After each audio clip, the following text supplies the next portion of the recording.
Hello दोस्तों, आज हम बात करेंगे क्लास 10th साइंस का पहला चैप्टर रासायनिक अभिक्रिया एवं समीकरण की। इंग्लिश में लिखा हुआ है केमिकल रिएक्शंस एंड इक्वेशंस। तो दिया हुआ है दैनिक जीवन में हमें अपने आसपास बहुत से परिवर्तन दिखाई देते हैं। ये कुछ परिवर्तनों की बात कर रहा है जो हमें अपने आसपास दिखाई देते हैं।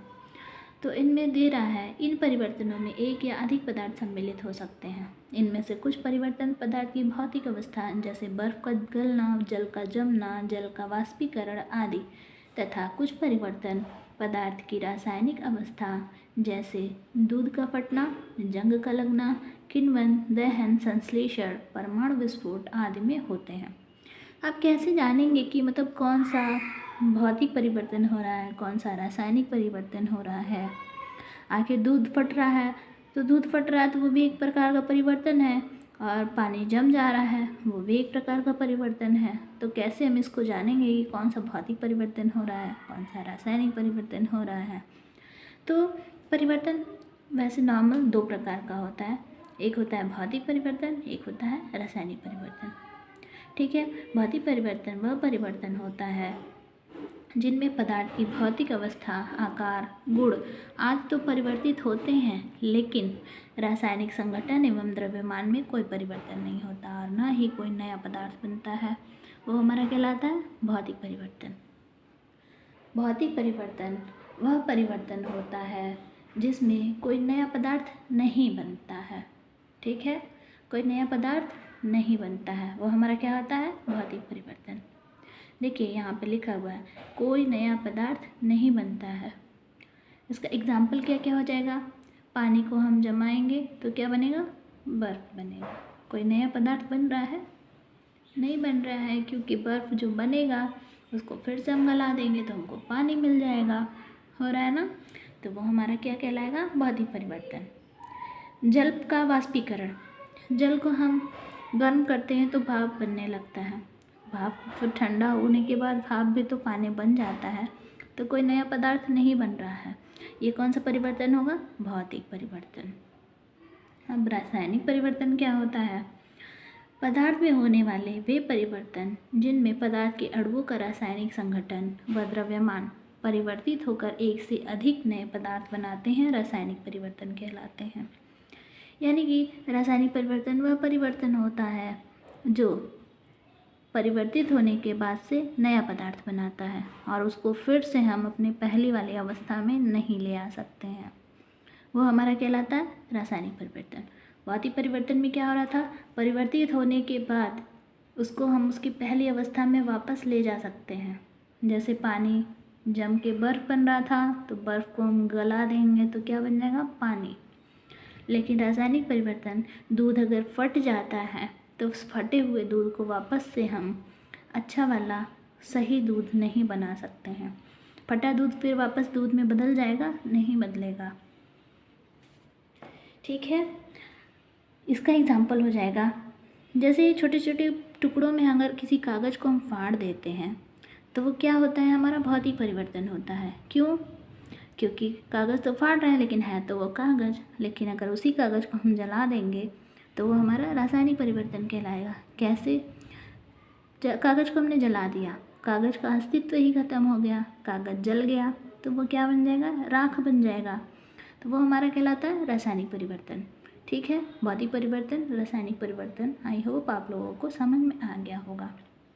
अब जैसे चैप्टर का नाम है रासायनिक अभिक्रिया, तो हम जानेंगे रासायनिक अभिक्रिया क्या होती है। तो देखिए, रासायनिक अभिक्रिया वह होती है जब किसी पदार्थ में रासायनिक परिवर्तन हो रहा होता है तो वह परिवर्तन ही हमारा क्या कहलाता है, रासायनिक अभिक्रिया। जैसे लोहे में जंग लग जा रहा था ना, तो वो एक प्रकार का रासायनिक परिवर्तन तो था, लेकिन जो अभिक्रिया उसमें हो रही है वही हमारी क्या कहलाती है, रासायनिक अभिक्रिया होती है। इसमें पदार्थ के रासायनिक गुण मूल पदार्थ से भिन्न हो जाते हैं। यानी कि पदार्थ का जो रासायनिक गुण होगा, लोहे में जंग लग रहा है, जंग लगने के बाद तो कुछ लोहा ख़राब सा हो जाता है ना, तो वो अच्छे वाले लोहे से क्या हो रहा है, अलग हो जा रहा है। यानी कि इसमें पदार्थ के रासायनिक गुण मूल पदार्थ से क्या हो रहे हैं, भिन्न हो जा रहे हैं। लेकिन पदार्थ के द्रव्यमान में कोई परिवर्तन नहीं हो रहा है। ठीक है, इसका एग्जाम्पल दिया हुआ है, जब जिंक ऑक्साइड को तनु सल्फ्यूरिक अम्ल में डालते हैं तो निम्न अभिक्रिया होती है। जिंक ऑक्साइड और सल्फ्यूरिक अम्ल की अभिक्रिया हो रही है तो क्या बन रहा है, जिंक सल्फेट बन रहा है और जल बन रहा है। इसका हम अपने रियल लाइफ से एग्जाम्पल देखते हैं रासायनिक अभिक्रिया की। तो हमारे रियल लाइफ में बहुत सी अभिक्रियाएँ जो होती हैं, रासायनिक परिवर्तन होता है, रासायनिक अभिक्रियाएँ होती हैं, लेकिन हमें पता नहीं चल पाता है। लेकिन सोचिए, जो हम खाना खाते हैं तो खाना हमारे शरीर में कैसे पचता है, वो भी एक प्रकार का रासायनिक अभिक्रिया होता है, तभी हमारे खाना जो है पेट में पच जाता है। क्या होता है, रासायनिक अभिक्रिया होता है। हम सांस लेते हैं, ऑक्सीजन ग्रहण करते हैं और कार्बन डाइऑक्साइड बाहर निकालते हैं, वो भी क्या है, एक प्रकार का रासायनिक अभिक्रिया है। ठीक है, वो क्या है, एक प्रकार का रासायनिक अभिक्रिया है। और दैनिक जीवन में हम ऐसी क्या क्या चीज़ें देखते हैं, लोहे में जंग लगता है, वो भी हमारा रासायनिक अभिक्रिया है। तब रासायनिक अभिक्रिया तो हम जान चुके क्या होता है, लेकिन रासायनिक अभिक्रिया में जो जो भाग ले रहा है, जिंक ऑक्साइड भाग ले रहा है, सल्फ्यूरिक अम्ल भाग ले रहा है, तो क्या कहलाएगा, वो हमारा अभिकारक कहलाएगा। और इन दोनों के रिएक्शन के बाद, इन दोनों के मिलने के बाद जो नया पदार्थ हमें प्राप्त हो रहा है उसको हम कहते हैं उत्पाद। ठीक है, ये हमारा उत्पाद कहलाएगा, ये हमारा कहलाएगा अभिकारक। तो रासायनिक अभिक्रियाओं के कुछ कैरेक्टरिस्टिक्स भी होते हैं, उसे हम कैसे जानेंगे कि रासायनिक अभिक्रिया हमारी हो रही है। तो 4 चीज़ें आपको ध्यान रखनी है कि कैसे जानेंगे। ऐसे नॉर्मल बिना एग्जाम्पल के पहले बताएंगे। रंग में परिवर्तन आ सकता है, अवस्था में परिवर्तन आ सकता है, उसमें से गैस निकल सकता है, फिर उसके क्या क्या बोला मैंने, अवस्था में परिवर्तन हो सकता है, रंग में परिवर्तन हो सकता है, ताप में परिवर्तन हो सकता है, और क्या होता है, उसमें गैस भी निकल सकता है। ठीक है, रासायनिक अभिक्रियाओं के अभिलक्षण हैं। तो इनमें कुछ एग्जाम्पल्स दिए हुए हैं। तो दिया हुआ है कुछ रासायनिक अभिक्रियाएं रंग में परिवर्तन द्वारा अभिलक्षित होती हैं। जैसे सिट्रिक अम्ल को पोटेशियम परमैंगनेट से क्रिया करवाया जा रहा है तो पोटेशियम परमैंगनेट विलयन का बैंगनी रंग गायब हो जा रहा है। ठीक है, क्या हो रहा है, रंग में परिवर्तन हो रहा है, यानी कि रंग गायब हो गया।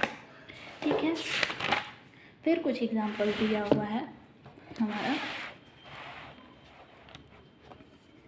ये दूसरा एग्जाम्पल हमारा दे रहा है, कुछ रासायनिक अभिक्रियाएं गैस के निकलने से अभिलक्षित होती हैं। जैसे लौह चूड़ी की अभिक्रिया तनु HCl से कराने पर गैस निकल रहा है, हाइड्रोजन गैस निकल रहा है, यानी कि गैस से पता चल रहा है हमको। पहला किससे पता चल रहा था, रंग से। तीसरे नंबर में दिया है कुछ रासायनिक अभिक्रियाएं ताप द्वारा पता चलती हैं। ठीक है, बिना बुझाए चूना का क्रिया किससे कराया जा रहा है, जल से कराया जा रहा है, तो हमें बुझा चूना प्राप्त हो रहा है, लेकिन बहुत ज़्यादा उसमें उत्पन्न होता है। 4 नंबर में कह रहा है कुछ रासायनिक अभिक्रियाएं अवस्था में परिवर्तन द्वारा अभिलक्षित होती हैं। जैसे जब ठोस मोम को जलाया जाता है तो H2O द्रव तथा कार्बन डाइऑक्साइड गैस बनते हैं। मोमबत्ती को हम जलाते हैं तो क्या देखते हैं, मोमबत्ती जल के टपक टपक के साइड से गिरता है और जमा हो जाता है। क्या होता है, टपक टपक के गिर रहा है, यानी कि वो द्रव हो रहा है, फिर उसमें से धुआं निकलता है, वो क्या होता है, गैस होता है, कार्बन डाइऑक्साइड। ठीक है, कुछ अभिक्रियाएं अवक्षेप के बनने से अभिलक्षित होती हैं। जैसे पोटेशियम आयोडाइड विलयन को लेड नाइट्रेट के विलयन में मिलाने पर लेड आयोडाइड का पीला अवक्षेप प्राप्त हो रहा है।